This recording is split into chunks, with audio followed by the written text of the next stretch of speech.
Okay, I'm with Daryl Wilson, and we're just hashing out and going over things for getting ready for the 2023 Moonlight Gathering. But Daryl's a wealth of knowledge for all kinds of stories because he's interviewed more people than I have even thought of interviewing. And so, Daryl, man, give me a great story right now. All right. This is a good one. I don't think I've shared this with you, but this is a cousin of mine. Last name of Clark. I think I'll hold his first name to myself. But because he's passed away, he herded the cows for the tribe, the Ute tribe, in the Book Cliffs area, Rock Creek, all over the place. I think he had cows. Maybe he herded sheep too. But because he did that, they were in tents all of the time. He shared with me 3 Bigfoot stories. One time they were hunting something to put on the table around camp, and they saw a family of 3 Bigfoot just standing in front of some, I think they were Quakies, if my memory serves me correct. And the horses started jumping around. His dad started trying to grab the gun, and when he grabbed the gun, the Bigfoot went back into the trees. And as they were riding away, the Bigfoot came back out of the trees and was standing there looking at him. A family of 3 or 4, I forget how many. Little ones and a mom and a dad. Anyway, on another occasion, he was in I think it was a great big diesel water truck working for one of the big oil field companies here in town. I think it was over in the Altamont area. His son tells a little bit different story. I recorded him also. But it was, I think it was nighttime, maybe early, but a Bigfoot walked right in front of the truck, and they both said they had to look up into the eyes of this Bigfoot that was just right there in front of this great big oil filled water truck. And it scared the little guy pretty bad. He wanted to go home. On another occasion, and this is the best story, Bigfoot story, he saw a deer, a 3-point deer, come running out of some Quakies. And immediately behind that was a Bigfoot, a big Bigfoot. And I don't know if that deer was already tired or if the Bigfoot was just faster, but that Bigfoot caught that deer and grabbed him by the horns, and he gave his body a flip, and it broke the deer's neck. And he just grabbed that deer underneath his arms and walked back into the Quakies. He was not alone when he saw that. He was not alone any of the times that he saw Bigfoot. And I do have second witnesses on 1 or 2 of his stories. He also saw UFOs, and I said, tell me about the UFOs. Oh, I'll tell you about a bear story. He watched a bear chasing a cow, and it knocked the cow down and actually started eating on that cow. And it was one of his cows that he was supposed to be guarding. And I said, well, why didn't you go down and shoot the bear? And he says, no way, I wasn't getting anywhere near that bear. It scared him. Okay, now he had 2 or 3 UFO stories that were very incredible. I'll tell the best one first.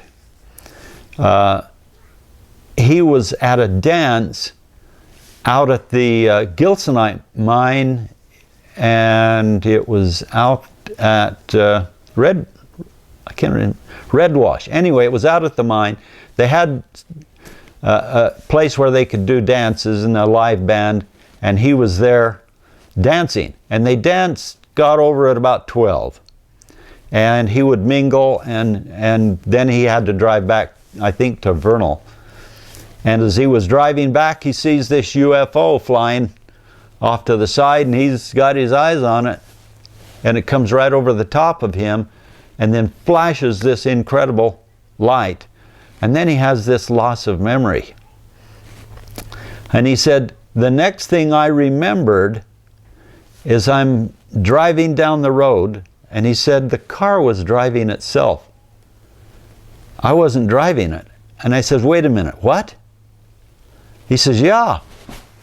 And I'm quite amazed, so I start asking lots of questions. I have this recorded. He said that the next thing he knew is he's watching the UFO fly away, and his car is out in the sagebrush. Mm. And I says, did it scare you? And he says, of course. And I said, well, what did you do? And he says, well, I backed out of the sagebrush and drove home. And he says, I didn't get home until almost daybreak. And I says, wait a minute. The dance got over at 12. You would have left about 12:30. It's about a half hour, 45-minute drive. And you didn't get home. Yeah, I lost about 3 hours of time. And I said, I think you were abducted. And he said, no. And I says, have you ever been hypnotized? He says, I don't want to be hypnotized. If I was abducted, I don't want to know. Yeah. And I can share this story because he passed away. But when he got home, just before daybreak, he went in the house and hid under his bed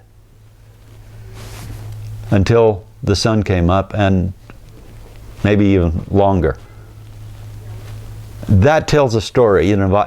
Whatever happened to him was very powerful, enough to cause him to crawl and hide under his own bed, even in the morning and daybreak, with no UFO anywhere near. But on another occasion, they were going up to Stanaker above Vernal. A bunch of kids had a hot dog cookout planned up above Vernal. And they got on the turn that goes to Stanaker Reservoir, and there was a UFO that had landed in the middle of the road. And the ladies that they had with them screamed, said, go back, turn around, get. And so they missed the hot dog roast because of this UFO. But when they saw it, it of course rose up and took off. Everybody that tells me a UFO story, I say, how fast did it leave?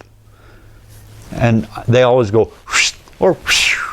And I says, thousands of miles an hour? That's the next question. And they all say yes. We don't understand. I'm beginning to fit the puzzle pieces together. So Daryl, you know, you went from a non-believer in Bigfoot. You went for thinking that it was a farce, you know, no such thing, to actually seeing and witnessing one and watching it for a long time, to becoming a knower that there's a, you're not even a believer, you've gone past the believing, you know. I'm an absolute knower. You're a knower, and you're going to be sharing some of your story Friday at the Moon Lake Lodge about, what did we say, 9 o'clock, 9:30, 9, something like that? Yeah, I'm going to stay. I'm not going to go on the tour. I'm going to be there, and anybody else that wants to just talk, you know, if you can't go on a long hike, you're going to want to stick around, and we'll just visit, and we'll stay right there, those log benches, or else we'll go up and we can eat and talk up at the lodge. They can make you a nice little lunch, and we can visit outside on those table and chairs that they've got there. So that'll be Friday, July 28th, 2023, at the beginning of the Moon Lake Gathering, which I call the treasure hunter, the UFO, the Bigfoot rendezvous. So with that said, man, I hope to see everybody out there, and then we're going to have a great time, and I don't know if we're going to do this next year or not, because Kent and Mark, who are the originators and do most of the work on this, have had some health problems, and so, you know, we might not even be doing this next year. I don't know yet for sure, but for sure we're having it this year, so man, don't miss out. Come on out. One last thing. there's a lot of people like Terry, like I, like Mark, and like Kent Smith. There's a lot of people that would like to put something like this together. And if any of you are willing to step up to the plate and help put stuff like this on, somebody from Altamont area, and pick up and take over, help these guys out that have been putting this on for years and years.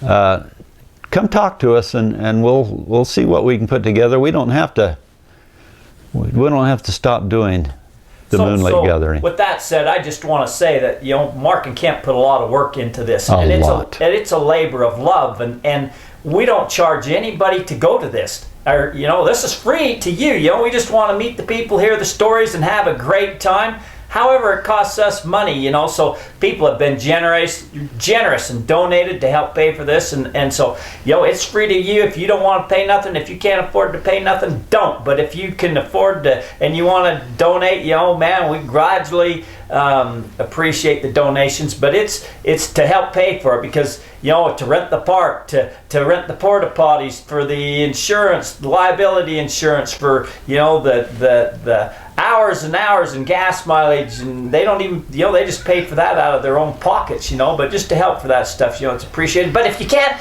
man, it's just free to you to come out and have a great time. And with that said, man, that's a wrap. Yes, this is a labor of love. Yep. We love it.